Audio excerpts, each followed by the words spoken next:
Bonjour à tous, merci de vous être rendus disponibles et d'être venus aussi nombreux aujourd'hui pour le premier atelier participatif suite à la plénière qu'on avait organisée en fin d'année 2020, donc Club Classique 2020 mais 2021, puisque du coup on a attendu la fin des périodes de congé pour commencer à organiser ces ateliers.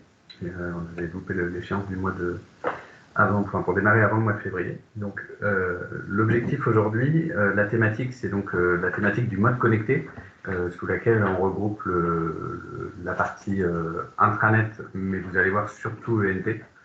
Et donc l'objectif de cet atelier, c'est de vous partager un peu nos réflexions et ce qu'on a démarré comme travaux sur cette thématique-là. Profiter de vous avoir vous, et donc d'où le côté interactif attendu pour recueillir un peu vos attentes, déjà vos réactions par rapport à ce que je vais vous présenter, et puis vous, vos attentes sur cette thématique-là, d'un point de vue fonctionnel ou technique. Alors quand je dis attentes, ça peut être aussi freins ou limites identifiées, sur lesquelles il faudrait qu'on travaille pour que cette approche-là proposée soit pertinente. Et puis évidemment, éventuellement identifier des établissements pour lesquels ce qu'on va présenter là ferait écho à un projet potentiellement court terme ou moyen terme, et avec qui on pourrait avancer, et du coup dans une approche potentiellement mutualisée si vous êtes plusieurs. Voilà. Dans l'ordre du jour, je voulais vous partager un petit peu les constats qu'on fait sur cette dimension connectée de Casup, et ce qui a amené un peu les différents travaux que je vais vous présenter.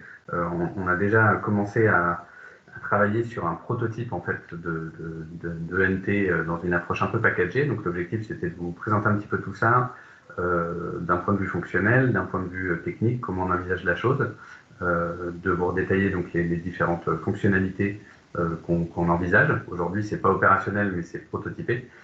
Et du coup, d'itérer un peu avec vous, d'avoir vos retours sur ces fonctionnalités, est-ce qu'elles vous paraissent pertinentes d'une part, et puis si vous identifiez des manques ou des sujets en plus qui vous sembleraient pertinents à ajouter dans cette approche-là. Donc voilà pour l'ordre du jour. Donc on se donne à peu près 1h30, c'était le créneau qui était prévu. Et donc n'hésitez pas soit à poser des questions par écrit dans le chat, mais aussi à intervenir. Moi je suis preneur de vous donner la parole pour que cette réunion puisse être un échange et pas une présentation unidirectionnelle. Donc en termes de constat, aujourd'hui on a regardé un petit peu dans toutes les universités qui utilisent Casup. L'usage que vous en faites. Donc, la très grande majorité utilise Casup pour les sites web et en mode usine à site, donc avec de nombreux sites. Ça, on sait bien que c'est l'une des forces de Casup au-delà de sa dimension métier pour vos établissements.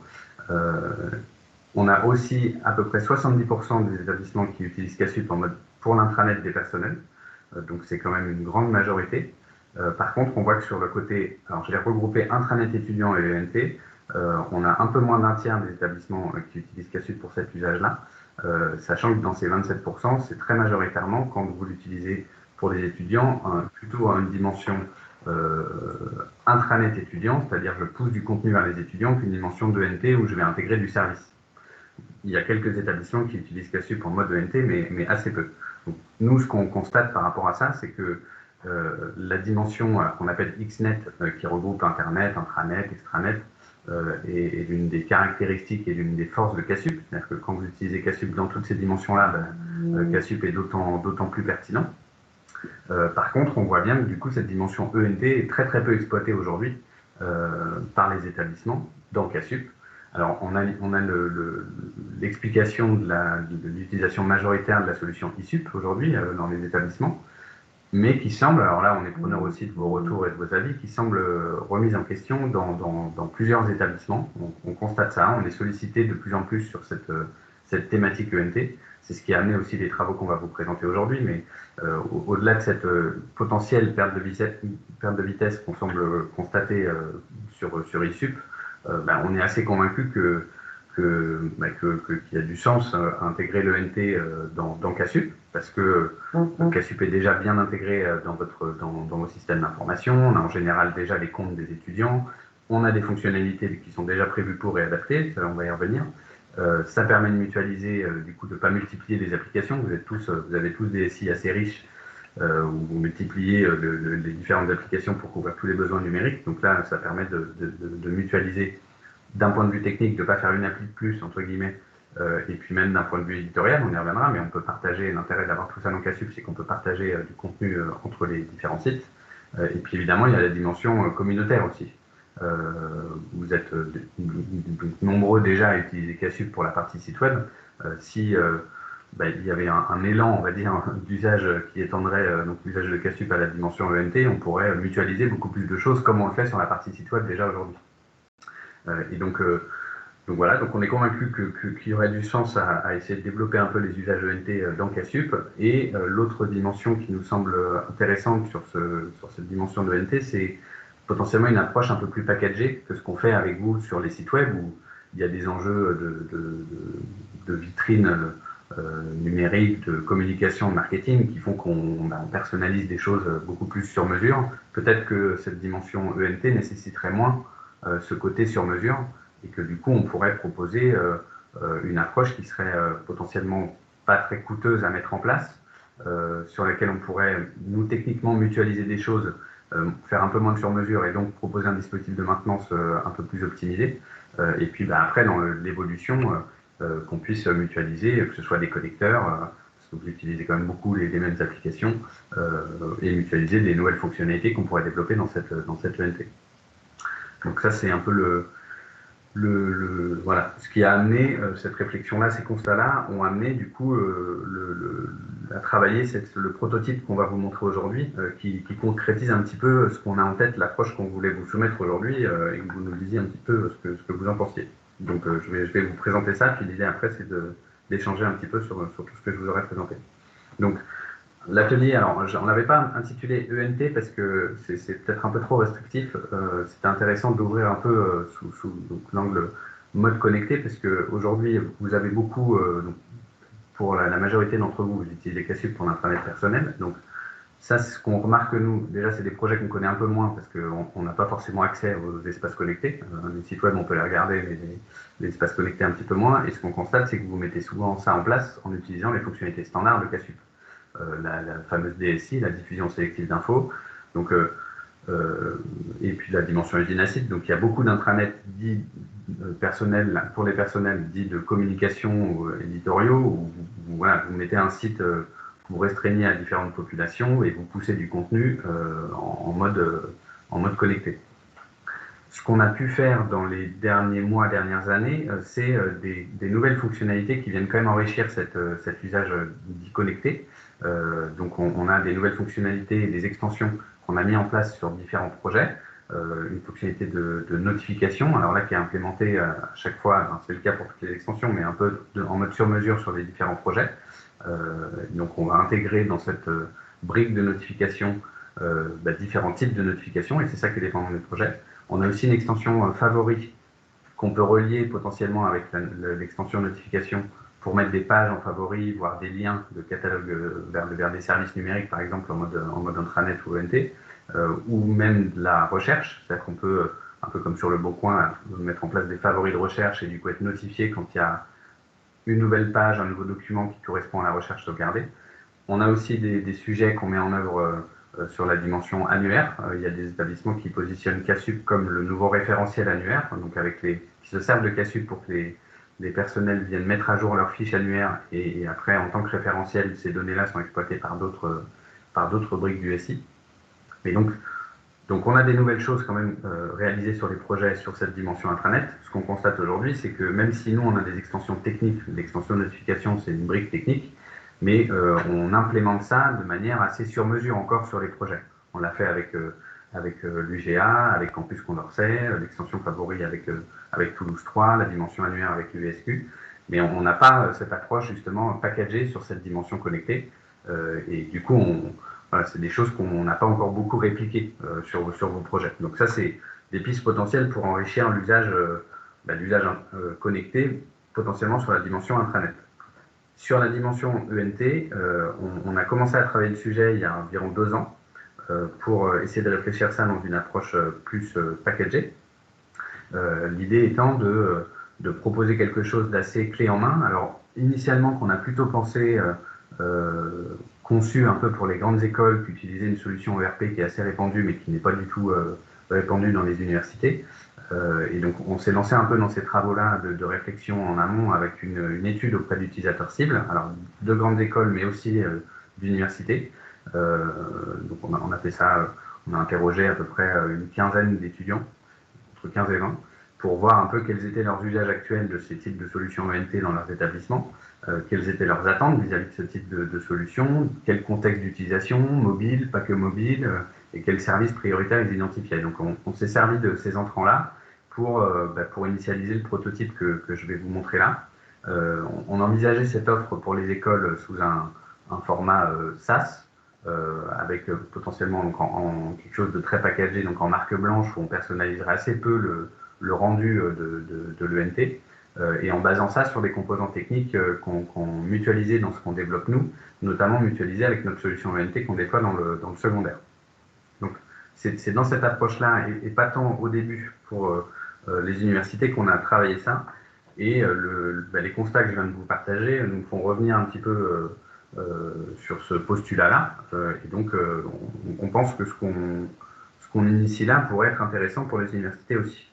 Donc, dans la séance plénière du Club CASUP, on avait déjà un petit peu teasé ce sujet-là en évoquant un peu notre réflexion à date là, en fin d'année dernière, avec cette idée de l'approche clé en main plutôt pensée pour les écoles, et puis on se questionnait sur l'usage CASUP, l'usage XNet de CASUP, avec le site web, l'intranet d'Idecom plus pour les personnels, mais potentiellement aussi en intégrant un ENT sur mesure, ce qui est le cas pour les établissements. Je pense par exemple à Toulouse 2, qui est en train de le rénover d'ailleurs, qui a donc un l'ENT dans CASUP, mais qui a ça avec un front office qui est sur mesure.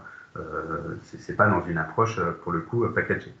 Donc là, ce qu'on envisage maintenant, notre réflexion évolue un petit peu, c'est d'essayer de proposer une approche dite packagée, donc plus clé en main, peut-être un peu moins sur mesure, mais branchée sur CASUP. Donc de conserver les usages actuels, mais potentiellement de pouvoir venir ajouter cette brique de NT en mutualisant un maximum les aspects techniques, y compris le template front office, pour minimiser entre guillemets le sur-mesure, si ce n'est après le paramétrage, évidemment, la connexion avec votre système d'information. Mais en essayant de baser ça sur un catalogue de connecteurs potentiellement mutualisé entre les différents établissements qui utiliseraient cette nouvelle extension, après à voir comment on le package. Donc l'idée là-dedans, c'est évidemment de mutualiser CASUP pour cet usage-là, parce que ça permet de mutualiser l'administration des contenus de l'ENT, évidemment. Ça, c'est une attente forte qu'on a eue des établissements, notamment on est en train de discuter avec l'UPEC de ce sujet ENT. Et donc pour eux, c'est important que les contenus qui doivent être poussés dans l'ENT soient administrés depuis CASUP. C'est simplificateur. Potentiellement, au-delà du fait qu'on n'ait qu'un back-office, et donc que les contributeurs soient habitués déjà à ça parce qu'ils manipulent déjà CASUP, il y a le côté partage de contenu possible entre les sites web, l'ENT et inversement. Voilà. Donc ça, c'est une des forces de l'usine à site et que vous exploitez déjà dans les intranets, mais ça peut être étendu à l'ENT. La mutualisation de l'infrastructure technique CASUP, mine de rien, n'est pas neutre non plus. On voit bien que dans des projets d'intégration d'ENT, il faut l'intégrer au SI, il faut avoir les utilisateurs, il faut potentiellement avoir les groupes. Je le disais tout à l'heure, on voit bien que vous multipliez le nombre d'applications qui sont gérées dans vos établissements. Donc là, ça permet de mutualiser l'infrastructure d'hébergement, les serveurs dédiés à CASUP. Et puis dans l'optique de maintenance, on peut mutualiser ça avec la TMA. Donc la mutualisation avec CASUP, elle semble avoir du sens. Et sur l'approche ENT, du coup, l'approche qu'on a nous, mais ça peut faire l'objet de débats quand je vous aurai présenté tout ça, c'est de ne pas partir sur une application mobile, qui serait entre guillemets qu'une application mobile, mais de répondre quand même à l'enjeu de mobilité, qui est hyper important dans un usage ENT où je veux consulter mon emploi du temps, savoir dans quelle salle le cours a lieu, dans quel amphi. On voit bien qu'il faut pouvoir consulter ça sur le téléphone, il faut même le penser potentiellement d'abord sur le téléphone.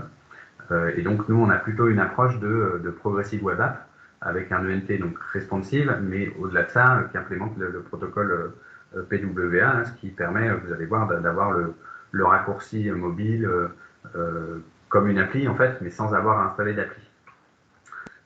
Sur le sujet des notifications, évidemment intégrer les notifications donc, via le navigateur, comme on peut avoir que ce soit les réseaux sociaux ou d'autres types d'applications, et potentiellement aussi utiliser le protocole web push pour pusher des notifications sur les terminaux mobiles comme des notifications natives, et potentiellement la notification par SMS. Voilà. Ça, je serai preneur de vos retours, de vos avis là-dessus tout à l'heure. Et donc l'idée, c'est d'essayer de mutualiser ce template, même le template front, basé, je vous le disais, sur des composants techniques mutualisés, là, ce qui nous permet d'optimiser nos coûts de maintenance. Et puis au-delà de ça, quand on intègre des nouveaux composants techniques dans ces interfaces, d'en faire bénéficier. Du coup, en termes de maintenance, le front serait mis à jour aussi plus facilement sur tous les établissements qui pourraient l'utiliser. Et dans l'approche, on essaierait de minimiser un peu la personnalisation graphique. Alors potentiellement quand même intégrer votre logo, voire une personnalisation de couleur, ça c'est à voir, mais bon, voilà, on ne construirait pas le front sur mesure comme on le fait pour la partie site web public. Et donc l'approche évidemment de mutualisation avec d'autres établissements nous semble particulièrement pertinente et intéressante là-dessus, que ce soit pour enrichir fonctionnellement, développer une nouvelle fonctionnalité qui peut intéresser d'autres établissements, pour développer de nouveaux connecteurs, parce qu'évidemment on pense notamment à Apogée, vous êtes quand même nombreux à utiliser ça, demain à utiliser Pégase, donc avoir un connecteur qui serait techniquement mutualisé entre les différents établissements, et donc nous, avec ce rôle d'éditeur comme on l'a sur Casup, de manière générale, en étant garant du socle, de la cohérence fonctionnelle et technique de la solution. Un autre point important, parce qu'on sait qu'il y a des solutions, notamment d'appli mobile, qui adressent le profil, la cible des étudiants notamment. Ce qui nous semble intéressant dans cette ENT, c'est d'adresser cette cible d'étudiants, mais aussi potentiellement les enseignants ou les intervenants extérieurs. Là, par rapport aux intranets dits personnels qui vont adresser tous les personnels de l'établissement, l'ENT il peut avoir une dimension un peu plus orientée pédagogie, scolarité, qui peut être intéressante aussi pour les enseignants ou les intervenants extérieurs. Donc l'idée qu'on a à nous, c'est de penser cette nouvelle brique-là comme adressant ces deux cibles-là. Donc ce que je vous propose, c'est de vous montrer le prototype en l'état, le prototype fonctionnel en l'état. Alors, je bascule.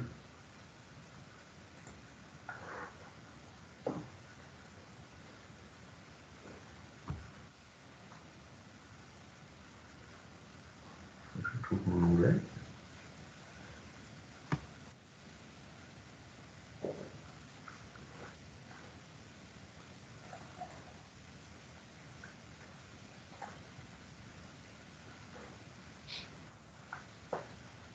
Vous voyez le navigateur? Oui, c'est un peu petit. Ouais. Oui. C'est un peu petit.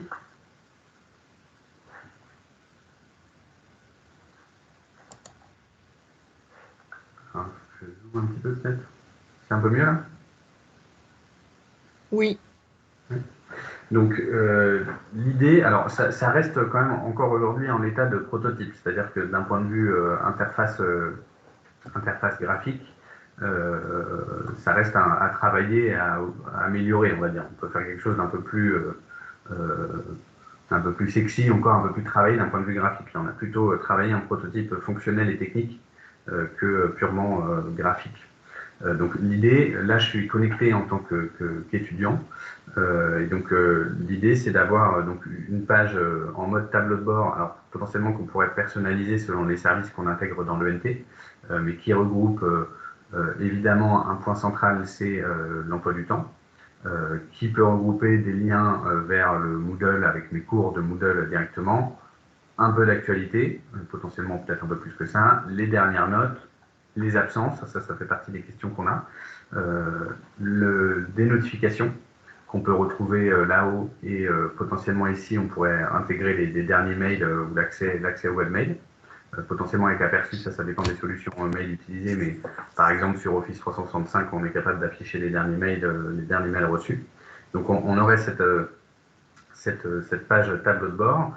Ici on retrouverait les différents services clés pour l'étudiant, l'idée étant de retrouver l'agenda du coup en pleine page, potentiellement ma liste d'absence, évidemment les dernières notes, la liste des documents clés qui pourraient être chercher dans votre système d'information, ça dépend de votre système du coup, mais les différents, ça c'est l'idée d'avoir les documents administratifs clés que l'étudiant, que vous fournissez à l'étudiant, mais qui peut perdre et qui va venir redemander au service de scolarité quand il en a besoin. Son certificat de scolarité, on peut imaginer diverses attestations. La liste des prochaines épreuves. Voilà. Donc ça, c'est un peu les services clés qu'on avait identifiés avec les étudiants qui sont très attendus. Donc c'est cela qu'on a mis ici, mais ça pourrait potentiellement être enrichi. L'autre point envisagé, c'est l'accès au catalogue à votre catalogue de services numériques. L'idée étant de les profiler. Donc là, on imaginait d'intégrer la fonctionnalité de favoris, avec en fait une page où on aurait tous les services proposés aux utilisateurs, potentiellement selon le profil, encore une fois, avec potentiellement des filtres par type, qui permettent de retrouver facilement les différents services proposés, et la possibilité du coup de se mettre en favori, de se mettre les services en favori pour les retrouver directement dans mon menu ici.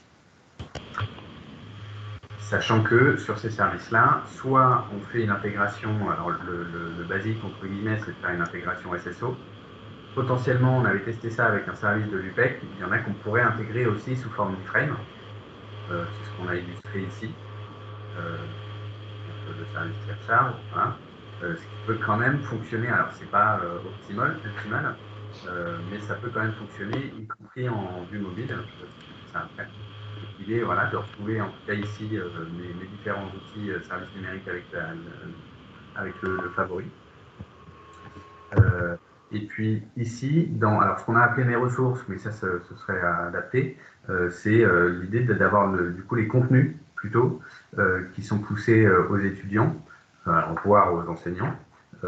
Et donc là, c'est vraiment les fonctionnalités de diffusion classique de contenu de Casup. Donc dans l'idée, tout ce qu'on vous présente là, le menu serait administrable via les rubriques de Casup, comme vous administrez aujourd'hui vos sites. Donc l'idée, c'est d'avoir quelque chose d'assez packagé pour avoir cette typologie de menu et puis le rendu compte global. Mais après, c'est très souple et adaptable. Et vous avez la main pour pousser tous les contenus que vous voulez, les profiler comme vous faites aujourd'hui sur la partie intranet. L'autre point, du coup, important, c'est donc l'aspect PWA. Benoît, j'ai vu ta question, je te propose d'y revenir après. Je termine de montrer, et puis je pense qu'il y aura d'autres questions de ce type-là. Donc l'approche PWA, l'intérêt, c'est donc sur un mobile. Alors là, je ne peux pas vous faire la démo sur le mobile, mais donc en simulant, quoi, avec l'aspect responsive. Quand on est sur le téléphone, ben, on a ce petit bouton qui apparaît là, et donc quand j'appuie, on me propose d'installer en fait l'application. Donc sur un mobile, ça vous propose d'installer l'application. Et donc quand je clique ici, après je retrouve l'appli. Alors là, vous ne la voyez pas. Je vais vous montrer ce qui m'a ouvert. Je vais changer de fenêtre.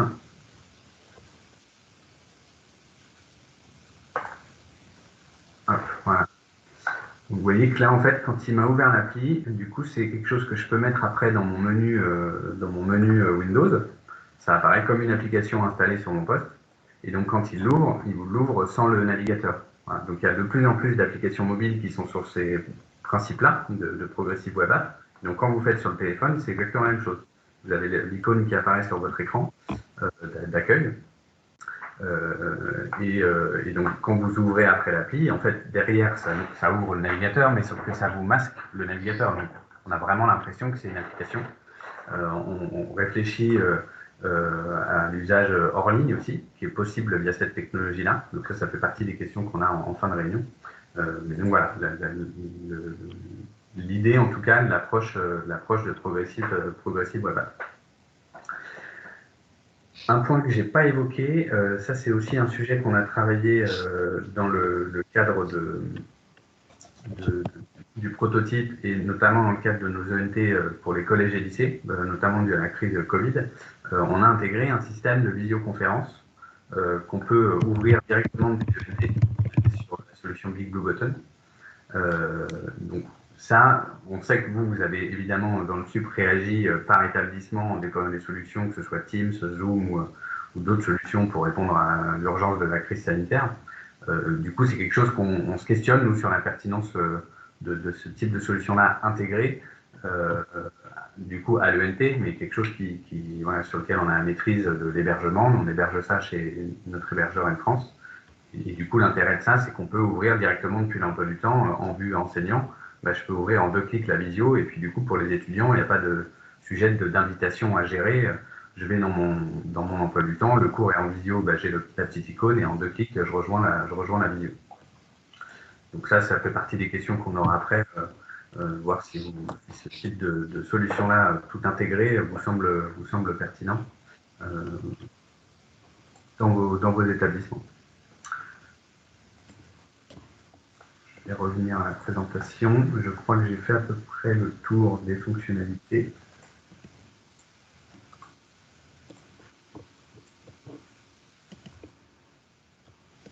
Donc après, on va vite arriver à la session de questions-réponses et d'échanges. Vous avez des questions-réponses.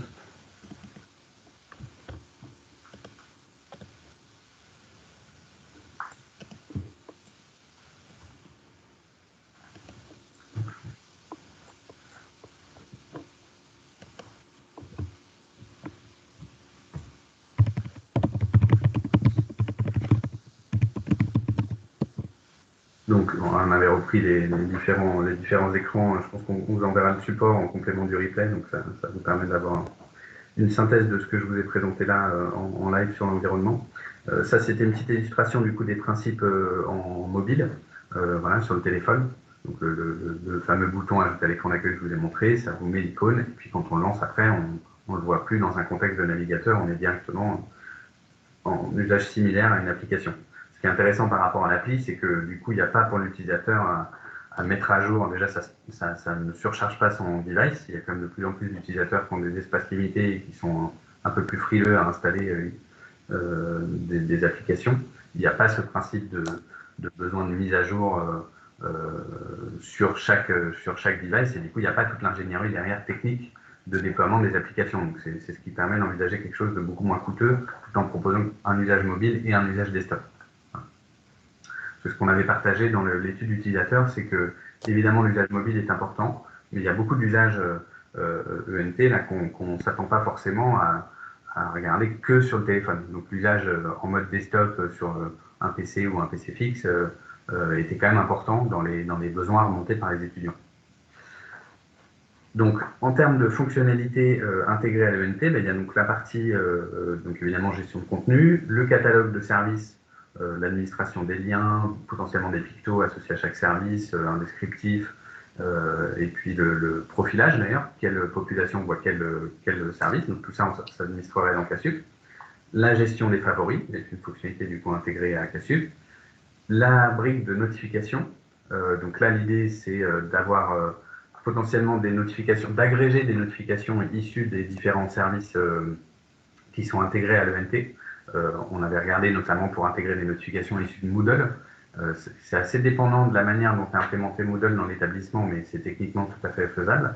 Et puis un service de notification intégré qui permet depuis l'ENT au personnel de scolarité ou pédagogique de pousser une notification, un message urgent, quoi, de pousser une notification directement dans Cassub à un groupe d'utilisateurs. On a aussi travaillé sur la gestion des notifications issues des changements dans l'emploi du temps. Alors ça, je vais y revenir sur la gestion d'emploi du temps, parce que c'est un sujet complexe de ce qu'on a pu regarder dans vos établissements. Et donc, on a un parti pris là pour cette première version qui nous semble pertinent. Je vais y revenir. Et donc, l'aspect évidemment tableau de bord, ça c'est aussi intégré à Cassub. Après, l'idée, c'est d'aller chercher les données issues des différentes applications dans votre système d'information, donc basé sur un ensemble de connecteurs, je disais, dans une approche idéalement mutualisée. Il y a notamment donc, Toulouse 2, là sur lequel on a fait un travail sur les connecteurs avec Moodle, Apogee, Arpège. On a un connecteur Office 365. Il y a aussi pour Toulouse 2 un connecteur avec Contact Office. Il n'y a pas de raison absolue qu'on ne puisse pas essayer de mutualiser un peu ces briques-là. Et donc, l'idée sur l'emploi du temps, là, pour le coup, on sait que c'est compliqué Alors, vous êtes beaucoup à utiliser les mêmes. Enfin, il n'y a pas 15 000 solutions d'emploi du temps utilisées dans les universités. Par contre, on a bien vu qu'il y avait déjà au sein d'un établissement pas forcément une seule et unique solution emploi du temps pour gérer l'emploi du temps des élèves. Et on sait que c'est compliqué techniquement de nous donner un flux d'emploi du temps automatiquement pour un étudiant ou pour un groupe d'étudiants. Voilà, c'est pas du tout trivial de votre côté.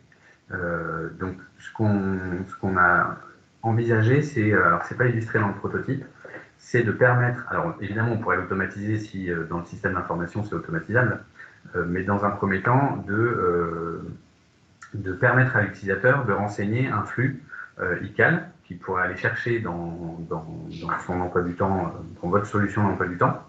C'est la vue emploi du temps qui lui est proposée, qui est rarement très adaptée d'ailleurs en vue web et mobile, d'où l'intérêt d'avoir ce mécanisme-là. Et ce qu'on a imaginé, c'est un service de détection des changements dans le flux ICAL pour générer une notif quand il y a un changement dans le flux qui est intégré ici.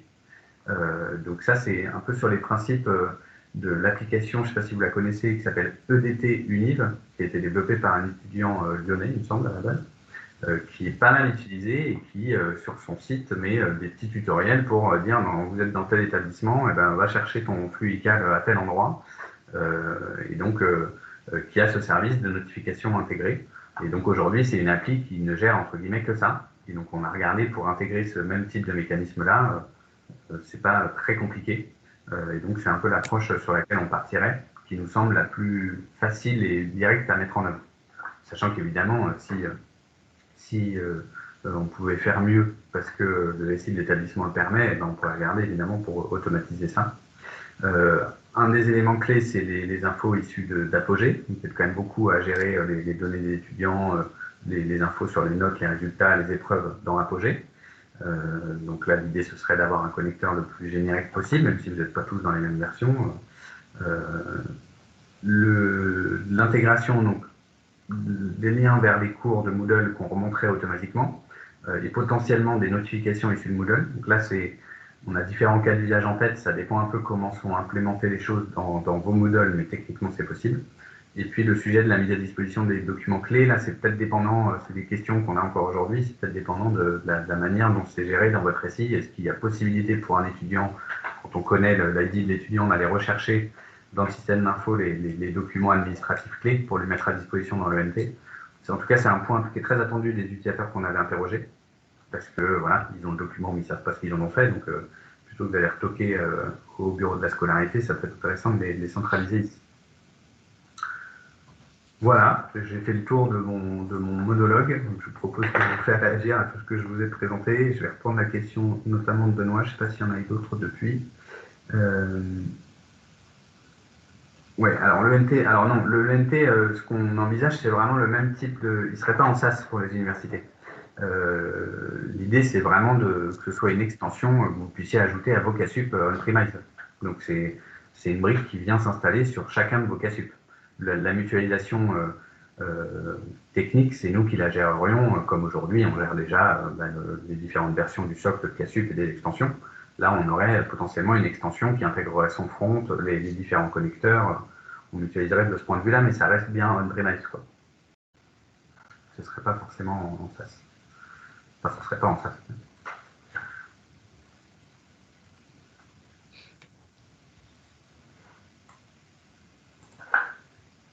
Donc, moi, ça m'intéresse d'avoir vos retours sur, déjà, première réaction, qu'est-ce que vous pensez d'une part de l'approche un peu générale, des services qu'on imagine intégrer dedans. Je m'étais noté les questions sur, aujourd'hui, on fait cette distinction intranet personnel ENT, parce que ce n'est pas tout à fait les mêmes cibles et pas tout à fait les mêmes usages. Et puis, on voit d'ailleurs que vous êtes beaucoup à avoir un intranet personnel, mais en général, l'ENT n'est pas corrélé. Donc, est-ce que ça a du sens de bien distinguer les deux? Mais en même temps, est-ce que dans ce que je vous présentais sur l'accès aux outils numériques, la fonctionnalité de notification, est-ce qu'il n'y a pas, je me pose la question, est-ce qu'il n'y a pas une dimension un peu packagée qu'on pourrait travailler aussi sur le côté intranet?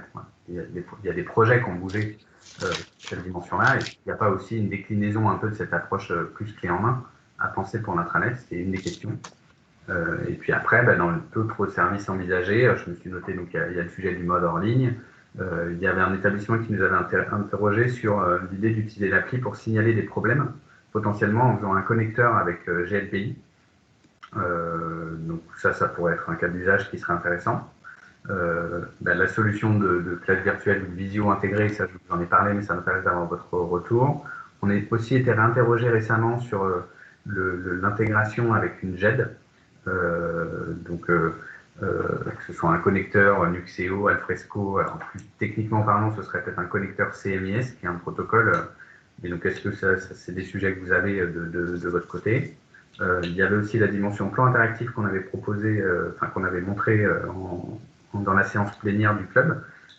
C'est pareil, en usage mobile, on voit que ça pourrait être intéressant d'y intégrer aussi le sujet du plan des campus. On a fait des choses là-dessus sur la partie site web, mais ça peut être intéressant à intégrer dans l'ENT. Les autres connecteurs du SI, ça c'est vraiment une question ouverte parce que je vous ai listé un peu les Apogee, Arpège, Moodle, potentiellement ADE Campus par exemple. Mais est-ce que vous en voyez d'autres? Ça, on est preneur de vos retours là-dessus. Et puis la dernière dimension qui pose question, c'est l'intégration des outils collaboratifs, que ce soit des suites Teams ou autres, d'intégrer cette dimension travail en ligne. Est-ce que vous pensez que c'est nécessaire d'aller vers ça ou pas? C'est une liste de questions ouvertes, mais l'idée c'était de pouvoir avoir vos retours, qu'on échange là-dessus. Donc il y a une question de Laurence sur le push des notifications. Alors ça on l'a fait pour un établissement, mais il y a des sujets de limitation avec iOS, mais c'est basé sur le web push, les notifications navigateurs. Et donc on l'a fait pour le saisie en se basant sur la solution OneSignal, il me semble. Donc c'est ça techniquement qu'on envisagerait, parce on sait déjà le faire en fait. Après on pourrait regarder d'autres solutions, mais c'est ça qu'on envisage.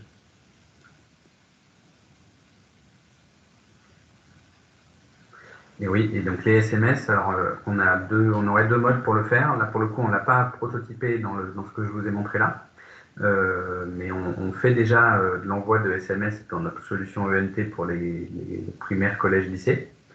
C'est plus pour des usages de vie scolaire, on envoie un SMS aux parents quand l'étudiant, l'élève est absent. Là, ce ne serait pas forcément pour ces usages-là, ce serait une brique de notification, on pourrait choisir le canal d'envoi. On a plusieurs solutions techniques pour le faire, soit en capitalisant ce qu'on a fait dans notre solution ENT, soit dans les solutions comme OneSignal, ils font aussi de l'envoi de SMS. Donc ça fonctionnerait avec des paquets. La manière dont on fonctionne, c'est un nombre de SMS. En fait, c'est des forfaits avec un nombre de SMS. Et puis, si vous en voulez d'autres, il faut racheter des SMS, mais c'est pas très coûteux en termes de. C'est pas très coûteux, quoi. L'envoi unitaire, j'ai plus les prix en tête. Donc là, on n'a pas encore arbitré si y a des établissements qui pensent que ce serait vraiment pertinent, la solution technique sur laquelle qu'on utiliserait pour faire ça.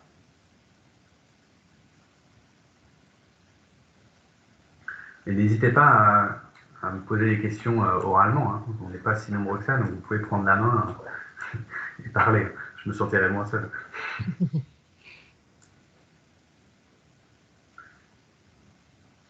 Donc au niveau de la personnalisation et couleurs principales et logos, effectivement, mais ça c'est pas.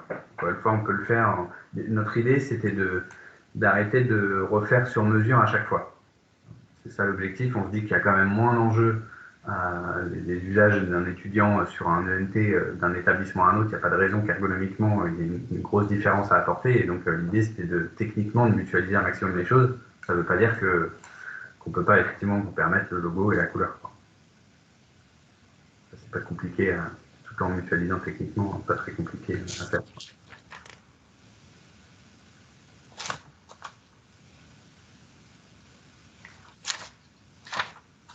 Alors, je ne sais pas si parmi ceux qui sont là, il y en a qui ont des informations ou sur le sujet ISUP. Est-ce que c'est un ressenti que vous avez, vous, constaté ou vous entendez aussi sur le fait qu'il y ait des établissements qui abandonnent ISUP? Est-ce que vous avez des raisons, est-ce que vous en connaissez les raisons, ou est-ce que c'est pas du tout une tendance, qu'en fait on a vu ça pour quelques établissements, mais que ça n'a pas l'air partagé? Nous, à l'UT3, c'est notre cas. On utilisait ISUP. Tu m'entends? Oui, oui. Ouais. On utilisait ISUP pour notre ENT étudiant, et là, actuellement, on est en train de réfléchir à utiliser CASUP pour tout, le site vitrine, le NT personnel, le NT étudiant, et les raisons principales déjà, c'est pour nous de ne maîtriser qu'une seule solution technique déjà, tout simplement. Et après, en termes d'usage, ISUP, l'avantage qu'on y voyait, c'était l'intégration de services un peu plus poussée, où du coup on gardait tout le temps la possibilité de retour à l'ENT lui-même. On a toujours un espèce de bandeau qui nous permet de voir qu'on est toujours dans l'ENT, mais malgré tout, plus ça va, plus les applications elles sont difficilement intégrables. Et au final, on se retrouve à juste faire des liens vers des applications, et du coup, ça perd de son intérêt, quoi. Et l'autre, et je voulais vous dire autre chose. Et oui, l'autre point négatif, c'est que du coup, on n'a pas la possibilité de diffuser du contenu via ISUP, et que du coup, on intègre dans ISUP des pages KSUP. Et du coup, on fait un pseudo ENT quand même dans KSUP pour les étudiants et pour l'intégrer dans ISUP. Et du coup, c'est quand même assez compliqué, quoi. Et ISUP, ça répond à l'enjeu mobile aussi? Pas bien. Là, j'avoue que je sais pas trop. Ça répond un minimum. Et après, de toute façon, pour nous, c'est juste un portail de service du coup qui renvoie vers d'autres services qui eux sont responsive du coup. Donc, Oui. ça, c'est pas très grave, quoi. À l'Université Côte d'Azur, on est exactement dans la même situation. On a ESUP depuis très longtemps qui évolue pas. Donc, c'est en discussion de le remplacer par autre chose. Et donc, on pousse pour aller sur KSUP. Et on a exactement les mêmes préoccupations que ce qui vient d'être dit. Donc, le côté packaging, ça peut nous intéresser, quitte à perdre un petit peu de personnalisation.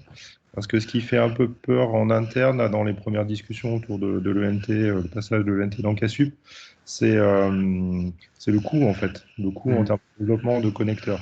Donc, c'est vrai que cette approche packagée, nous, depuis quelques années, on essaie de migrer, enfin la DSI essaie de migrer sur des solutions un peu standards. Là, on est sur Outlook, on a pris Zoom, Teams, on évite, on met plus à jour les canaux qui avaient été développés à la fin, ou alors ça reste très minime. Donc c'est vrai que là, ce que tu as montré, Axel, depuis le début, c'est vraiment, ce serait vraiment une piste qu'on pourrait explorer assez rapidement. Ok.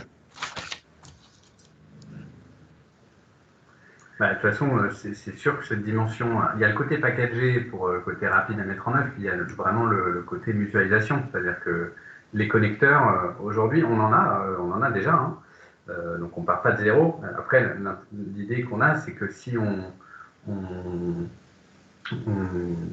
va bien dans cette approche-là et que la mayonnaise prend, entre guillemets, bah, qu'on puisse mutualiser le développement d'un connecteur, il est potentiellement un peu coûteux à l'initialisation. Mais si on peut le mutualiser sur plusieurs établissements, sans parler de forcément vous le faire financer, après ça dépend du modèle économique qu'on met en place, mais c'est sûr qu'on voit un intérêt à pas inventer la roue à chaque fois, quoi, de profiter de la communauté KSUP pour mutualiser un maximum de choses, quoi. Voilà. D'où cette initiative-là, quoi. Donc il y a une question de Christophe de l'Université de Nantes sur intégrer les informations provenant de Pégase. Alors oui, c'est un sujet qu'il faut qu'on prenne avec la vue. Dans le cadre il faut qu'on reprenne contact avec eux, ça fait trop longtemps qu'on n'a pas échangé là, dans le cadre de notre projet aussi explorateur de parcours qui n'a rien à voir avec ce qu'on se raconte là, mais on a un sujet aussi de travailler avec eux sur l'import des données de formation de cette nouvelle solution là. Donc on avait prévu, la vue était tout à fait ouvert à travailler un peu ces connecteurs-là justement en amont pour la solution explorateur de parcours. Il faut qu'on prenne le sujet aussi pour ces données de gestion de scolarité, quoi. Mais on l'a pas encore fait. Mais c'est sûr que dans l'approche, ce sera un peu incontournable de toute façon.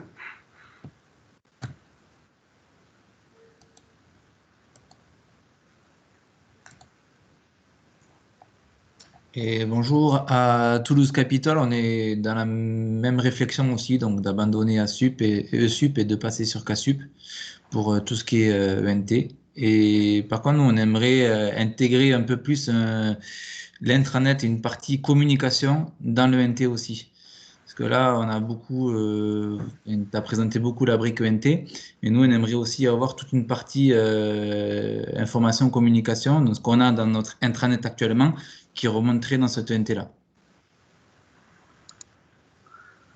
Techniquement, aucun problème. Alors, ce qu'on a prévu, je sais pas si rapidement dessus, mais dans le template, il y a bien une partie, ce qu'on avait appelé mes ressources, là, qui est plutôt une partie des contenus qu'on va pousser aux étudiants, mais il n'y a aucun problème pour étendre cette partie diffusion de contenu, en fait, parce que je voulais pas montrer, parce que c'est quelque chose qu'on n'a pas du coup illustré dans le prototype, parce que, entre guillemets, on sait déjà le faire, quoi, c'est-à-dire de pousser du contenu dans cette interface-là, comme on le fait aujourd'hui. Donc c'est bien prévu, quoi. Donc il n'y aura pas de problème pour enrichir sur l'aspect contenu.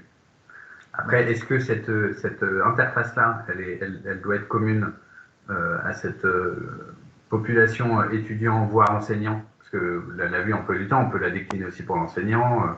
Enfin voilà, il y a des services qui sont pertinents aussi pour l'enseignant. Est-ce que ça doit être la même vue pour les personnels? Ça, je ne sais pas, c'était une des questions qu'on avait. Je ne sais pas ce que vous en pensez, mais...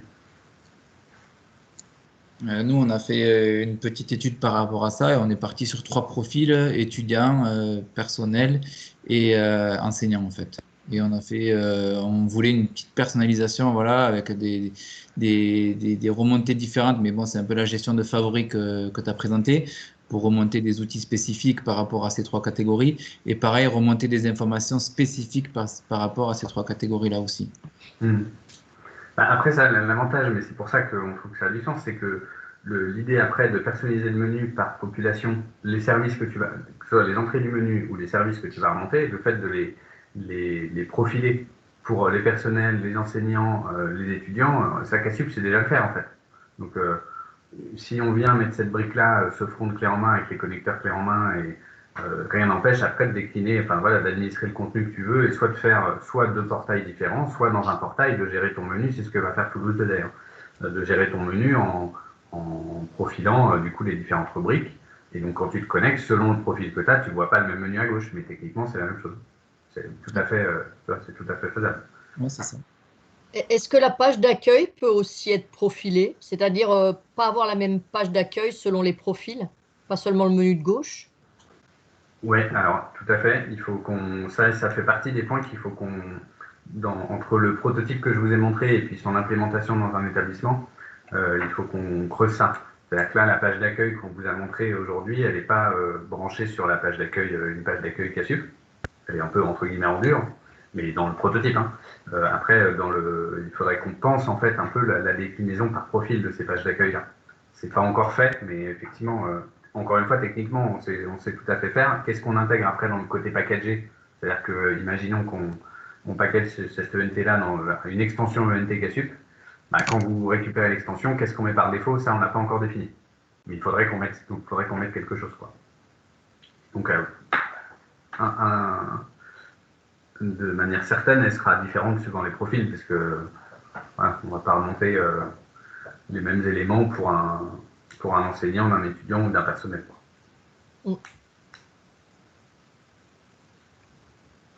Alors Christophe, vous aviez une autre question sur le journal consultable pour les mises à jour, possibilité de connexion. Je veux bien que vous développiez votre deuxième partie de question, parce que je ne suis pas sûr d'avoir compris.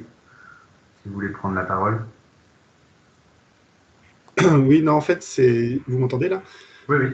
Ouais, en fait, c'est juste un développement qui est proposé par rapport à Pégase. Actuellement, on a l'idée effectivement de voir un connecteur qui permettrait à toutes les applications qui dépendraient de Pégase d'aller consulter ce fameux journal, cette pile de notifications qui permettrait de mettre à jour toutes les applications dépendantes de Pégase. C'est un peu l'idée qu'on a évoquée récemment chez nous, parce que une partie de l'équipe de développement de Pégase est chez nous, oui, à l'université de Nantes, donc, ce qui permet d'être en test rapide. Et c'est l'idée, en fait, finalement, d'aller chercher une liste de notifications. Est-ce que finalement, votre projet aussi, autour de votre ENT, ce ne serait pas un peu ça, d'aller chercher un flot de notifications provenant de différentes applications? Là, vous avez évoqué les visioconférences, etc. Mais est-ce qu'on ne peut pas connecter des applications type, chez nous, c'est plutôt Zoom actuellement, mais est-ce qu'on peut comme ça choisir, est-ce que l'étudiant peut choisir lui-même ses notifications, paramétrer tout ça de lui-même, ou est-ce qu'on est obligé de tout préparamétrer? C'est un peu... Oui, alors, c'est une bonne question. Dans l'approche qu'on a là, c'est plutôt un paramétrage au niveau du projet. Par contre, la manière dont on a la brique notification, l'extension de notification qui existe aujourd'hui, il y a une extension de notification Cassup. qui est intégré de manière personnalisée en fait sur différents projets. Il n'y a pas de cas d'usage fonctionnel clé en main aujourd'hui, mais par contre techniquement c'est bien une pile de messages, c'est-à-dire il y a une source, il y a une population concernée, il y a un titre et un message. Donc c'est fait pour intégrer des notifications issues de services tiers. Par exemple sur Condorcet, Campus Condorcet, on a intégré des notifications issues de GLPI, issues d'ADE Campus. Et donc on sait le faire. Aujourd'hui c'est pas packagé. C'est pas packagé, mais donc l'idée, effectivement, si il y a cette brique-là dans Pégase, ben, pour le coup, on branche de manière standard, entre guillemets, les notifs avec ces différents messages, cette pile de messages de Pégase, au contraire, c'est tout à fait dans la démarche, quoi. Après, de la permettre, c'est complètement envisageable, hein, mais de permettre à l'étudiant de personnaliser les notifs qu'il doit recevoir et sur quel canal, ça, ce serait intéressant. Après, je pense que si on va bien, aujourd'hui, le prototype, il est, vous l'avez compris, pas encore. On a plein de candidats potentiels, enfin plein, on en a plusieurs. Et là, ce que j'entends aujourd'hui, c'est qu'il y en aurait potentiellement d'autres. Donc, plus on aurait d'établissements qui seraient partants dans cette approche-là, plus on pourrait envisager d'enrichir fonctionnellement. Et donc, peut-être la brique qui permet à l'étudiant de sélectionner ses notifs, ben, on pourrait la développer. Enfin voilà, l'idée, on va y aller, je pense, par étapes, mais plus on a d'établissements, plus on pourra faire de choses. Donc ça semble intéressant. Moi, je suis assez preneur de. Alors, je ne sais pas du coup si c'est avec l'équipe qui est à Nantes vraiment qu'il faut qu'on prenne ça, ou s'il faut organiser une réunion aussi avec l'équipe qui pilote ça à côté AMU. Je ne sais pas, mais ça m'intéresse qu'on prenne le sujet du sujet de la pile de messages de Pégase. C'est hyper intéressant.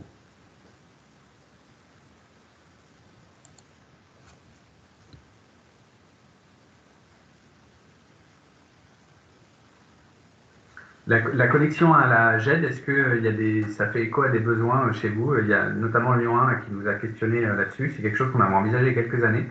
Donc à SUP, qu'on avait cadré techniquement, ce fameux connecteur CMIS, qu'on n'a jamais mis en œuvre parce qu'il n'y a jamais eu de cas d'implémentation directe, mais c'est quand même quelque chose qui revient de manière un peu... voilà, tous les ans, je pense qu'il y a quelqu'un qui nous questionne un peu là-dessus, mais je ne sais pas ce que vous en pensez par rapport à plus un usage personnel que étudiant. Mais, À l'UGA carrément. À l'UGA carrément parce qu'effectivement, on a des documents, bah, comme toutes les universités, contractuellement, je veux dire, une fois qu'ils sont diffusés, on peut avoir des soucis si ce n'est pas la bonne version ou s'ils sont modifiés. Donc, l'idée de gérer le dépôt et le circuit, le workflow dans Alfresco et ensuite de ne diffuser sur l'intranet que des documents à jour et validés, c'est vrai que c'est très, très intéressant et important, même juridiquement. Parce qu'on s'aperçoit quand on a beaucoup de contributeurs, et ben, parfois ils prennent une version avec la médiathèque qui ne gère pas les doublons. On se retrouve parfois avec des versions différentes d'un même document. Et donc, ça paraît important, effectivement, de pouvoir avoir une source fiable et de se connecter, d'aller les chercher sur Alfresco. Oui. Ok. De toute façon, on doit reprendre le sujet. Lyon 1 nous demandait justement quel était l'enveloppe, le nombre de jours à peu près à prévoir pour ce type de connecteur-là. Et donc, j'aurais dit que j'allais justement interroger un peu la base au travers des ateliers là, sur ce sujet-là, voir si, encore une fois, s'il y a un connecteur mutualisable, potentiellement sans attendre la V7 de Cassup. Mais est-ce qu'il y en a d'autres en plus de l'UGA chez qui ça pourrait être un besoin? Oui, je confirme à l'UT3. On n'a pas tout à fait de GED, mais ça arrive en même temps. Mais le NT des personnels qu'on envisage, on veut l'orienter très procédure. Donc, c'est un accès direct aux bons documents et aux bons formulaires, etc. Et du coup, le référentiel sera forcément la GED. Et pour l'instant, à part faire une double saisie dans le NT, on ne voit pas trop comment on va pouvoir faire. Donc, le connecteur, il sera forcément intéressant. Ok. Bon, c'est bien de poser ces questions-là.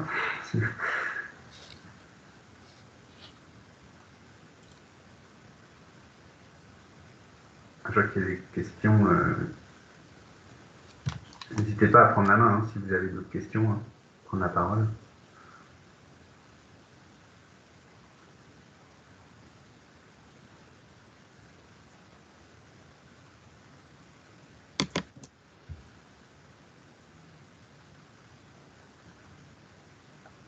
Ouais, alors Christophe de l'Université de Nantes, là, pour le Nextcloud, on a fait un connecteur avec, je ne crois pas que ce soit une Nextcloud, pour Campus Condorcet. on intègre aussi les documents issus d'un cloud. Je ne suis pas sûr que ce soit Nextcloud, mais c'est techniquement, en général, ces briques-là proposent des API d'intégration qui permettent d'être implémentées. Donc, mais ce n'est pas tout à fait le même usage, je pense, que le connecteur CMIS. Donc, je remarque peut-être que Nextcloud propose aussi un connecteur CMIS.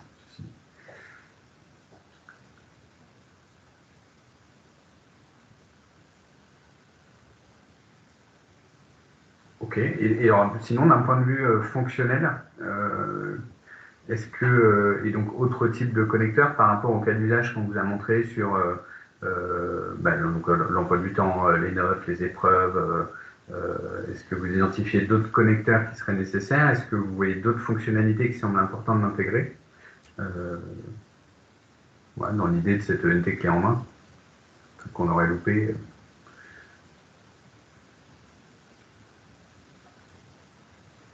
Il y a le sujet des autres questions complémentaires sur le sujet des absences. Ça, c'est quelque chose qu'on avait imaginé plutôt dans la cible école, qui a un suivi des absences et qui intègre souvent ça dans les conditions d'obtention du diplôme.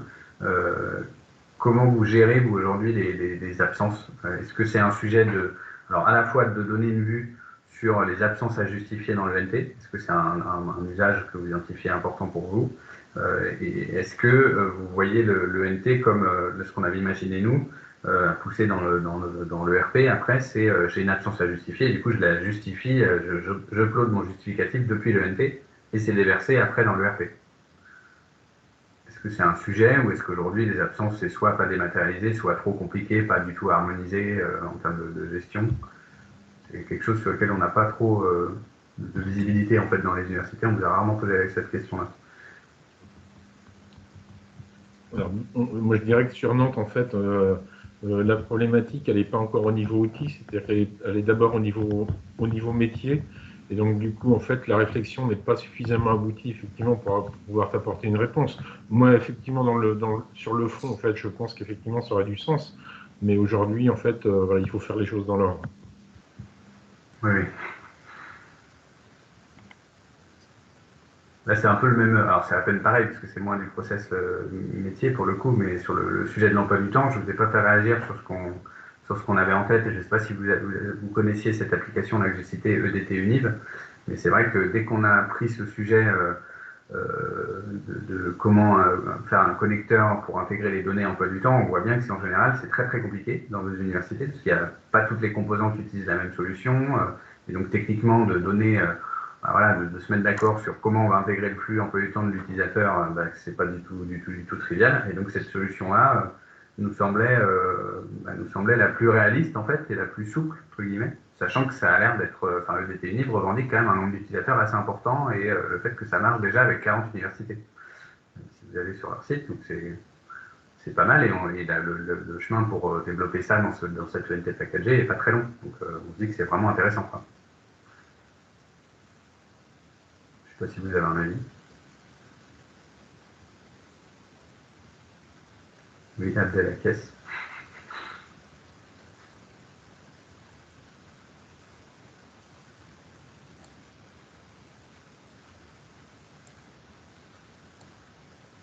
Ok. Est-ce que vous avez d'autres questions ou remarques sur cette dimension-là? Alors, je suis pas dans mon cœur d'activité, mais en fait, tout ça m'a paru très intéressant. Par contre, tu as évoqué tout à l'heure le sujet en fait du modèle économique. En fait, quel modèle économique il y aurait derrière ces solutions-là? Oui. Alors, l'idée là-dessus, c'est de proposer. L'idée du packagé, c'est d'avoir quelque chose qui soit accessible. Vous avez compris, hein, de ne pas faire du sur-mesure pour qu'on puisse faire des choses à l'échelle. Donc, c'est pas encore tout à fait défini. Ça fait partie aussi des questions qu'on voulait partager avec vous. L'idée est d'avoir, évidemment, il y aurait des prestations de mise en place. Et après, peut-être sous forme d'un abonnement qui recouvre un peu la maintenance corrective, forfaitaire, et puis potentiellement une quote-part pour les évolutions et mettre en place de nouvelles fonctionnalités. Donc un peu dans une logique, pour le coup, d'abonnement SaaS, Mais après, la question de l'open source n'est pas tout à fait arrêtée. Nous, l'enjeu pour nous là-dessus, c'est pas enfin, c'est surtout de réussir à entretenir le sujet. C'est-à-dire que si la mayonnaise prend et qu'on a vraiment cette brique mutualisée là, on a le sujet avec Casup, qui est le modèle open source, où du coup après on valorise quand même une quote-part de maintenance logicielle dans les dispositifs TMA. C'est indispensable pour réussir à dégager des moyens pour mettre voilà, pour réaliser la maintenance sans avoir du coup de licence, quoi. Donc là, il faut qu'on trouve le bon niveau de curseur. C'est pas forcément après valorisé en tant que licence, mais il faut quand même qu'on ait un revenu récurrent qui permette d'assurer la maintenance corrective et évolutive de cette brique-là. Donc l'idée, ce serait quand même ça, d'avoir un peu de visibilité du coup budgétaire pour nous, savoir un peu quels sont les moyens qu'on alloue à la maintenance de cette brique-là, mais tout en ayant une quote-part qui soit dans l'esprit largement raisonnable pour chaque établissement, quoi. On ne voudrait pas en faire une brique très coûteuse, voilà, dans la philosophie. Et sur l'intégration du coup progressive de nouveaux connecteurs, par exemple, tu parlais de JET, tu parlais de tout ça en fait serait intégré ou ça serait donc des tarifs supplémentaires? Ouais. C'est ça qu'il faut qu'on construise. Aujourd'hui, c'est pas pareil, l'objectif n'est pas forcément de faire une offre avec entre guillemets le socle pas très cher et puis il n'y a rien dedans, et dès que vous voulez un module, il faut voilà, valoriser un abonnement annuel important. Vous voyez, sur Casup, c'est pas la logique sur laquelle on fonctionne. C'est encore une fois, l'idée c'est de trouver le curseur. En fait, ça va dépendre de l'objectif de la réunion d'aujourd'hui. Quand je vous disais d'identifier des établissements qui seraient intéressés pour voir comment on avance là-dessus, c'est que si, et j'ai l'impression que c'est le cas, il y a plusieurs établissements qui sont intéressés dans la démarche, déjà, ça va nous aider, nous, à définir quel périmètre on met dans la V1 et ce fameux curseur, de dire, du coup, en termes d'équation économique, voilà, nous, ce tarif-là d'initialisation et de maintenance corrective et évolutive annuelle, on s'y retrouverait et de vous soumettre ça pour voir un peu, voilà, faut qu'on ajuste ça ensemble, je pense. Et donc, le sujet du périmètre et après du modèle, voilà, ça reste à affiner, je pense, selon le périmètre d'établissement cible, quoi. Pour l'instant, c'est pas défini. Donc il faut qu'on le travaille. Mais l'idée, c'est de travailler avec vous.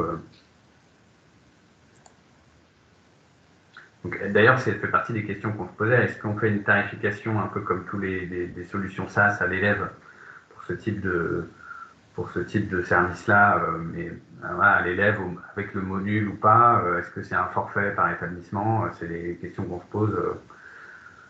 C'est des questions qu'on se pose, quoi. On regarde un peu aussi ce que font potentiellement des concurrents là-dessus pour avoir quelque chose de. Mais l'idée, c'est d'avoir quelque chose d'économiquement intéressant pour vous, quoi, par rapport à la valeur apportée, quoi. L'idée étant de valoriser un peu aussi toute la dimension XNet, la fameuse dimension XNet de Casup.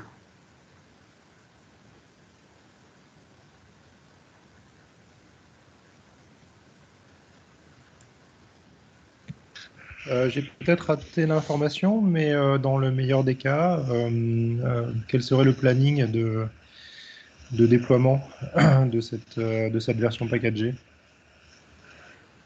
Alors, c'est pareil, je vais faire une réponse de Normand, mais ça dépend. Ça dépend un peu qui est intéressé. En fait, on a déjà pas mal investi dans le prototype pour creuser techniquement des sujets, pour illustrer ce que je vous ai illustré. Donc, on a déjà des choses prêtes, on va dire.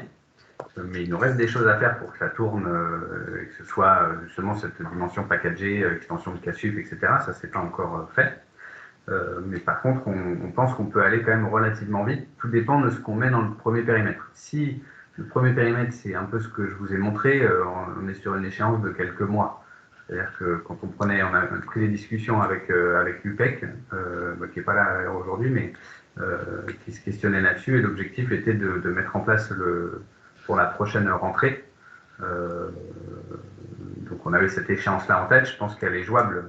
Après, ça dépend un peu qui est partant, voilà, qu'est-ce qu'on cible comme déploiement à court terme, quoi. Mais nous, on voit quelques mois de mise en œuvre pour le construire, et une fois que c'est prêt, encore moins que ça. Après, ce sera entre guillemets du paramétrage, quoi, de l'intégration OSI.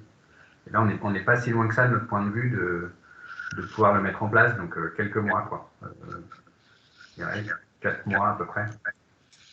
D'accord. Nous, cette échéance-là, c'est plus pour l'intranet. Donc, le NT, on était plus parti pour fin d'année. Donc, potentiellement, oui, ça pourrait nous rentrer dans notre planning. Bon, c'est sous condition en interne de valider le modèle. Mais oui, oui, ça pourrait vraiment être intéressant pour nous.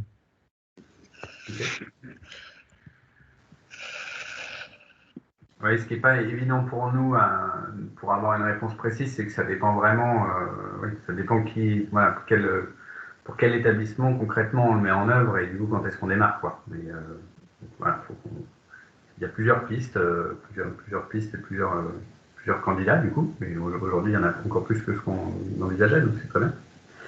Donc, après, il faut qu'on concrétise ça opérationnellement.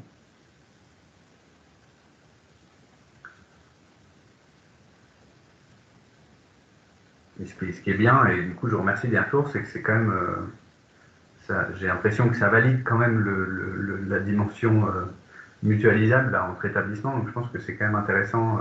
J'ai l'impression qu'on a quand même de quoi construire quelque chose d'intelligent là-dessus,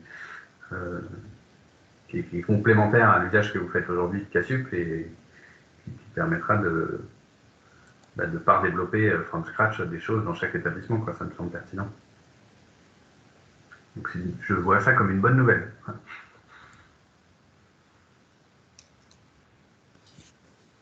Alors, Axel, je vais me permettre de parler un peu de mon cas personnel. Effectivement, l'orientation que vous prenez là, elle nous intéresse beaucoup parce que c'est un peu, du coup, nous, dans le cadre de notre projet de refonte qui est assez récent et qui, du coup, la refonte de l'ENT est toujours en cours et on s'oriente vers la même chose. C'est-à-dire qu'on a décliné notre site vitrine en le simplifiant pour qu'il ressemble le plus possible à une application mobile. Donc, c'est tout à fait l'orientation que vous prenez. Mais du coup, là, j'aurais envie de dire oui, ça m'intéresse. Dès que possible, on peut le faire, mais on est encore en train d'investir sur plutôt des développements spécifiques qui prennent la même orientation. Et du coup,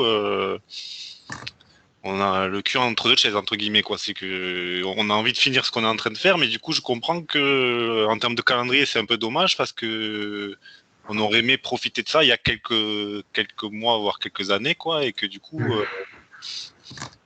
La migration risque d'être plus compliquée un peu plus compliqué, quoi. Faut qu'on prenne le sujet ensemble, mais effectivement, c'est un truc sur lequel on avance doucement, mais sûrement, là, depuis un moment, nous, mais c'est sûr que ça aurait été bien qu'on passe cet atelier-là un peu plus tôt. Mais bon, on court un peu après tous les sujets, mais il y a Toulouse 2 est dans la même configuration que vous, puisqu'on vient de reprendre le NT qui était resté en 5.1 dans la 6.7 et en adaptant un peu le front aussi. Alors, c'était plutôt dans une approche entre guillemets quick win, c'est-à-dire qu'on n'a pas fait une refonte du front de l'ENT. Donc moi j'avais partagé ça aussi avec Thierry Alema et Eric Castex, de dire c'est dommage, on est presque concomitant avec cette approche-là, mais c'est pas forcément. Faut qu'on regarde le sujet parce que c'est pas forcément. Ça dépend du calendrier et puis effectivement faut qu'on regarde. Le sujet de bascule après dans cette extension-là n'est pas forcément hyper complexe. Il faut qu'on regarde comment vous avez fait, comment vous êtes en train de construire votre approche là actuellement, mais c'est sûr qu'on aurait bien aimé vous proposer ça il y a quelques années. Mieux vaut tard que jamais.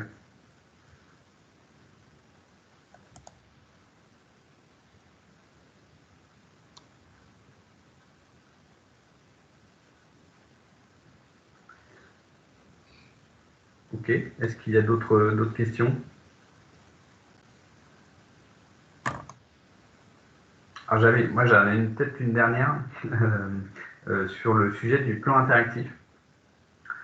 Est-ce que c'est un sujet, alors je pense au côté plan interactif, plan des campus et de localiser les différents éléments dans les différents bâtiments, les contenus, on peut du coup les localiser là, basés sur l'extension lieu, ce qu'on avait présenté un peu en plénière, on a un peu avancé là-dessus. On a été interrogé là récemment sur le côté plan indoor.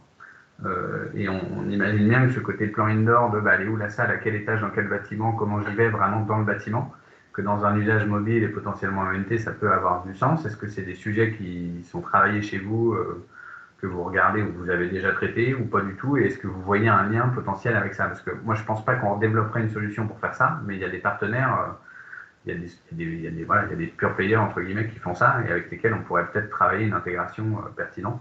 Alors, je ne sais pas du tout si ça vous semble pertinent ou pas. Je profite de vous avoir là pour poser une petite question.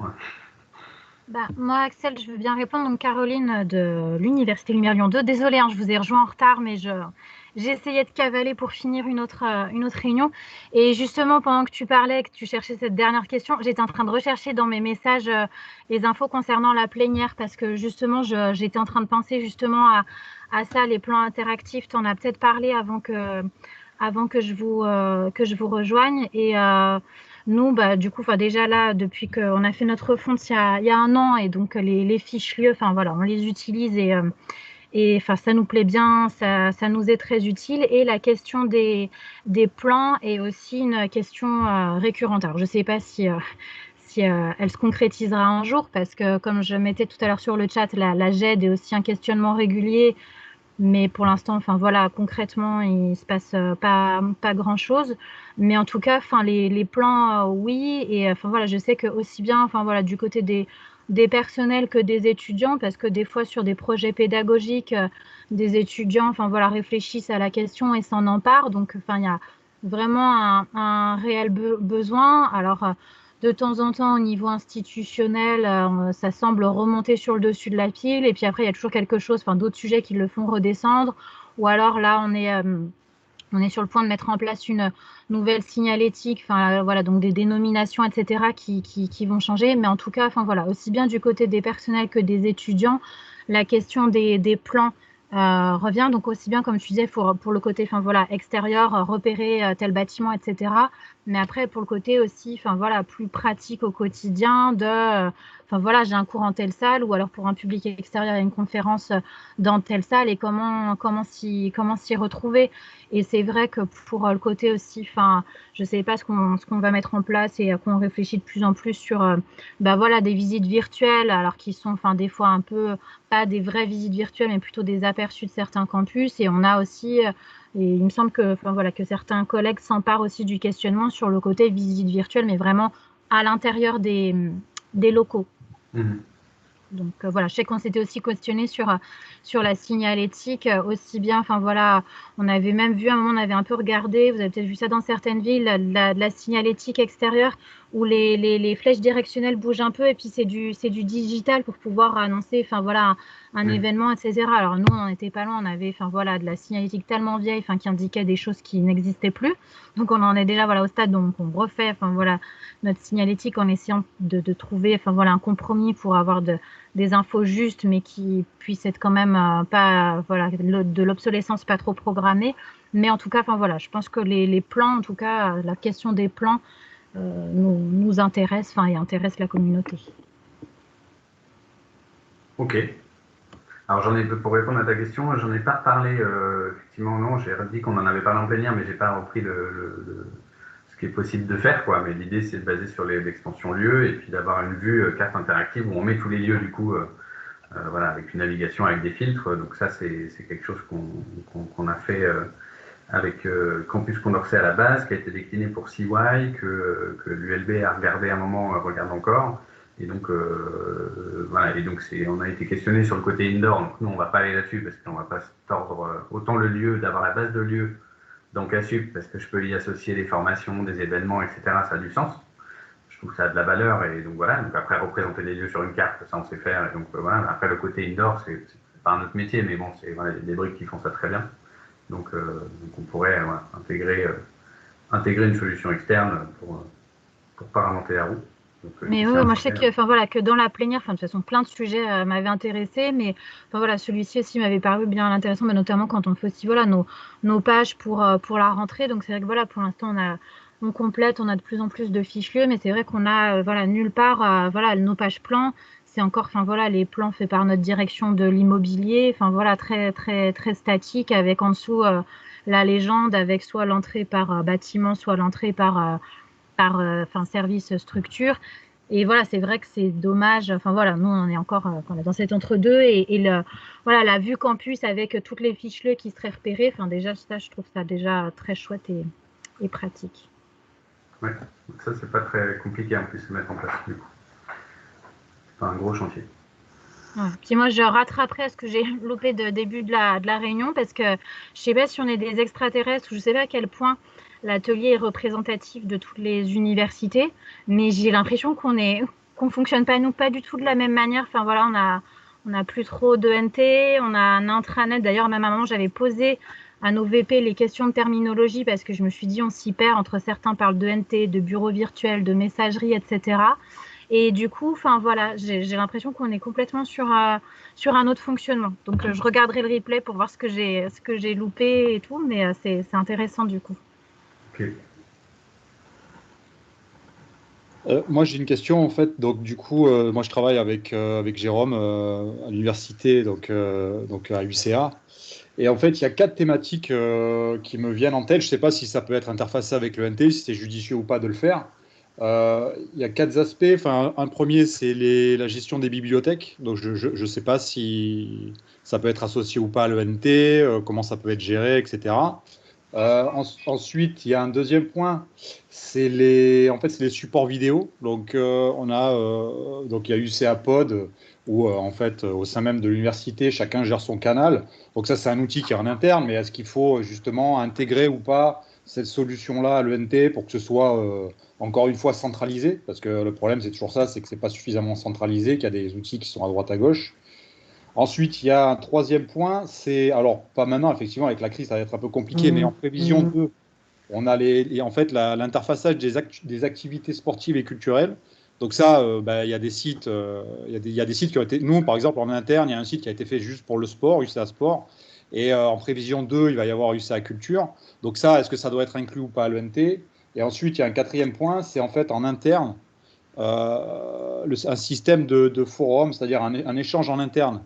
Est-ce que les gens, enfin les étudiants peuvent justement collaborer entre eux et profiter de l'ENT pour ça et gérer des canaux de discussion entre différents. Parce que c'est vrai qu'admettons, il suffit qu'il y ait un étudiant qui pose une question, enfin il cherche une information, il y a une information disons générique, et après il pose la question, mais est-ce que ce serait pas bien justement qu'il y ait un système comment dire, de communication entre eux pour gérer tout ce flux d'informations? Il y a vraiment donc du coup 4 thématiques qui me paraissent essentielles. Et je ne sais pas si c'est judicieux ou pas de l'interfacer avec le NT. Voilà, voilà, c'est vraiment. Voilà, il y a ces 4 aspects. Quoi. Je vais commencer par le troisième, parce que j'aime bien qu'on les trucs dans l'ordre. Sur le sujet d'intégrer si vous avez fait des sites pour les associations sportives, etc., si vous les avez faites si vous avez fait ces sites-là dans CASUP, le partage je ne sais pas si c'est le cas. Non, c'est pas le cas. C'est un site UCA Sport, il a été déployé il y a peut-être 1 an ou 2 ans, je ne sais plus. Enfin, ouais, même avant, 3 ans. Donc c'est un outil externe, mais ouais, effectivement, c'est toute la gestion des, comment dire, s'inscrire à une activité sportive ou culturelle. Bon, voilà, là, c'est plus trop le cas en ce moment, mais bon, forcément, ça va revenir sur la table à un moment donné. Et donc, ouais, c'est externe, quoi. Mais ça se trouve, étant donné qu'il n'y a pas de. Nous, par exemple, le sport a été fait. Alors, le souci, c'est qu'en fait, il y a la vie universitaire. La vie universitaire est censée regrouper la culture et le sport. Ce qu'il y a, c'est qu'ils ont déployé leur site sport et ils ont toujours. Il n'y a rien qui a été réellement fait pour la culture. Donc, à mon avis, ça va être mis sur la table à un moment donné ou à un autre. Et donc, il y a de fortes probabilités, effectivement, là, peut-être que les inscriptions, que ça a une incidence sur la gestion des inscriptions. Et peut-être que du coup, l'interfaçage avec le NT sera aussi mis sur la table. Je ne sais pas. Donc, oui. Ça fait partie des. Le fait d'intégrer ça, de toute façon, un minima de faire un lien vers ce portail-là, c'est évident, mais ça, vous pourrez le faire. Après, il y a un autre levier d'intégration de contenu, si ce n'est pas dans CASUP, c'est les bons vieux flux RSS, ça marche encore. Hein. Après, sur le sujet d'intégrer de manière plus poussée les fonctionnalités d'inscription, bon, ça, il faudrait regarder de manière plus précise, quoi, techniquement, comment on peut faire. Après, d'un point de vue sens, je pense que ça a du sens. Sur le côté forum interne qu'a notre discussion, ça me semble tout à fait pertinent. Pas forcément très complexe à faire non plus, mais ça peut être un service intégré du coup à l'ENT qui se base sur les fonctionnalités CASUP et d'avoir des forums de discussion, ça me semble intéressant. Et le côté bibliothèque, ce qu'on a l'habitude de faire pour le coup, c'est en général les sites bibliothèques sont plutôt des sites publics. Donc là, l'enjeu, ce que j'ai montré à l'UPEC, c'était une intégration du coup des outils bibliothèque en mode iframe. C'est comme ça qu'ils envisageaient la chose, donc ça peut être un premier niveau de réponse. Après, faut réfléchir en termes de cas d'usage après pour voir si c'est pertinent ou pas. C'est-à-dire, est-ce qu'il faut intégrer quelque chose de plus facilitant pour l'étudiant qui puisse faire une action directement depuis l'UNT sans aller sur le portail de bibliothèque? C'est ça qu'il faut regarder. Nous, c'est comme ça qu'on a challengé le côté qu'est-ce qu'on intègre de manière entre guillemets avancée, c'est-à-dire soit on va chercher un flux, soit qu'est-ce qu'on intègre comme action réalisable depuis l'UNT pour l'étudiant, potentiellement depuis son mobile, et qu'est-ce qui nécessite entre guillemets simplement de faire un lien vert parce que l'outil qu'on veut utiliser, il a une interface qui est riche, complexe, et puis de toute façon, voilà, je vais aller dedans, je vais dedans. Vous voulez envoyer un mail, vous allez dans Gmail, vous n'avez pas besoin de remonter les 3 derniers mails non lus, par exemple. Ça peut être intéressant si je suis tout le temps sur mon ENT, que je peux voir, tiens, j'ai un mail qui est arrivé. Mais donc après, sur le côté cas d'usage d'intégration avancée d'outils, ça se réfléchit. Sur les bibliothèques, je ne sais pas trop. Alors non, moi je pose la question parce qu'effectivement là, du coup, nous on a un site de bibliothèque, donc j'ai regardé vite fait effectivement au niveau des fonctionnalités. Là, il y a 2 choses du coup qui m'ont fait poser la question. C'était la réservation des salles, enfin l'accès au BU. Donc là, en fait, ils utilisent un outil qui s'appelle Affluence. Donc il y a cette fonctionnalité-là. Et rapidement, il y a aussi déposer sa thèse ou son mémoire qui se fait. Enfin, il y a des dépôts de fichiers. Bon, alors les dépôts de fichiers, ça peut être géré d'une manière ou d'une autre. Mais j'ai l'impression quand même qu'en termes de services proposés au sein des bibliothèques universitaires, il y a peut-être pas mal de choses peut-être qui peuvent être centralisées au sein de l'ENT plutôt que de devoir avoir des canaux différents, quoi, encore une fois. Tout à fait. L'outil Affluence, par exemple, ça c'est un outil qui est pas mal utilisé dans pas mal d'établissements. Je sais que Nantes l'utilise et est en train de le déployer notamment sur plusieurs cas d'usage. Donc là, de réfléchir à un connecteur Affluence, mais encore une fois, qui répond à un cas d'usage particulier, ça peut être intéressant. Et donc si c'est... Ouais, pour moi, ça peut tout à fait rentrer dans les connecteurs éligibles, si on estime que c'est pertinent. Et donc, encore une fois, dans la logique mutualisation, quoi. Moi, ça me semble éligible. Après, quand est-ce qu'on le fera, est-ce que c'est dans la V1 ou pas? Moi, j'aurais tendance à pas être, entre guillemets, trop ambitieux, sans être non plus trop pessimiste, mais de viser les services clés, qu'on fasse cette extension, qu'on arrive à la déployer sur plusieurs établissements, et puis qu'on partage après ce côté roadmap, de dire, tiens, il y a ce truc-là, un connecteur à Affluence, par exemple, ce cas d'usage-là, et puis parce que ce qui serait intéressant aussi, c'est de challenger cette roadmap en fonction des retours des étudiants. Si vous déployez vraiment l'extension, de voir ce qui manque, d'avoir le retour, quoi. C'est quand même les principaux concernés. Donc, Ouais. Et après, du coup, les supports vidéo, nous, on l'a eu ça à Pods, donc c'est pareil. Enfin, du coup, voilà, je ne sais pas si c'est un outil qui doit être inclus ou pas à l'ENT. Je pense, à mon avis, nous, c'est un outil qui est déjà géré par un service, donc à mon avis, ça va pas être abandonné. Mais l'idée, c'est juste d'interfacer les deux. Je ne sais pas, à voir comment on peut faire ça, mais ce serait bien d'avoir à disposition ce contenu-là, vidéo, au sein même de l'ENT, peut-être. À part des liens, tout simplement, peut-être dans un premier temps, mais. Oui, tout à fait. Ok, ouais, il y avait ces 4 aspects-là. Ok. Oui, moi ça me semble pertinent, potentiellement à creuser. Ok. Et le côté forum, pour le coup, ça c'est peut-être un entre guillemets quick win, c'est-à-dire ça peut peut-être être un service à intégrer assez rapidement, dans la mesure où c'est pas forcément coûteux à faire, quoi. Donc c'est vrai que ça peut répondre à un usage au moins que vous ayez la maîtrise en fait sur ces canaux de discussion là. Ouais, d'accord. Alors, au cas où, j'ai peur que ça coupe dans 1 minute, parce que j'ai eu une petite alerte de Teams qui me dit que donc je l'ai prolongé, mais potentiellement, si ça coupe, c'est pas de ma faute. Je ne vous aurais pas raccroché au nez, je vous préfère. Du coup, de toute façon, je vous propose de vous laisser aller déjeuner, mais ce que je vous propose, c'est que j'ai noté du coup les établissements qui seraient potentiellement intéressés. Évidemment, pour qu'on aille plus loin, il va falloir que nous on avance sur le côté modèle, suite à la question légitime de Thierry, de vous dire combien ça coûte en termes de mise en œuvre et puis en termes de maintenance. Donc il faut qu'on travaille ça de notre côté et puis on reprendra contact, je pense, avec les différents établissements qui ont un projet potentiellement court terme. Évidemment, si vous aviez d'autres questions ou besoin de rediscuter de ça avec d'autres personnes chez vous, vous savez bien, n'hésitez pas à revenir vers nous, que ce soit vers moi ou les chefs de projet que vous avez sur vos contrats TMA, n'importe. Mais on peut aussi refaire des réunions voilà, spécifiques sur ce sujet-là. L'idée, c'est de profiter d'avoir un peu tout le monde pour partager ce qu'on a fait là, vos différentes questions autour. Mais après, évidemment, sur le comment on met ça en place chez vous, on peut organiser des points dédiés sur le sujet. Dans tous les cas, nous, on reviendra vers vous sur ces différents éléments-là, modalité de mise en œuvre, quoi. Et, merci à tous, en tout cas, pour vos retours. Puis j'espère qu'on va réussir à concrétiser cette nouvelle approche-là, qui me semble avoir du sens, voilà, pour nous tous. Et du coup, prochain atelier, j'en profite. Alors c'est pareil, on sera vigilant sur les problèmes de mailing et les mails qu'on envoie pour les invitations au prochain atelier qui finissent dans les spams. Donc on essaiera de bien vous les relayer. Et donc le prochain atelier sur potentielle nouvelle page ligne, nouveau gabarit de contenu est dans 1 mois et l'atelier participatif roadmap dans 2 mois. Donc voilà, n'hésitez pas à vous inscrire si ce n'est pas le cas ou à relayer le mailing d'invitation.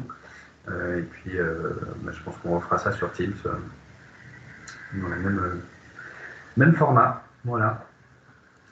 Eh bien, à bientôt tout le monde et bon appétit.